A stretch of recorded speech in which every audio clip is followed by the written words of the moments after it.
ha isku dayin in aad noqoto qof aan gefin sababtoo ah waa wax aan suuragal ahayn balse noqo qof geftiisa wax ka barta oo ka gaashaanta marka xigta marnaba ha u ogolaanin waxyaabaha aad rabto inay ku hilmaamsiyaan wixii aad haysatay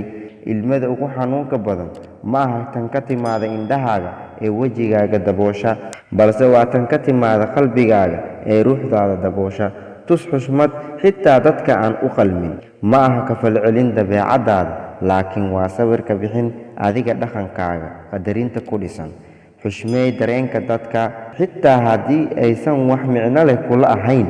iyaga ayay wax weliba u tahay khaladku waa hal bog oo ka mida nolosha aadanaha xiriirku waa buug dhammaystiran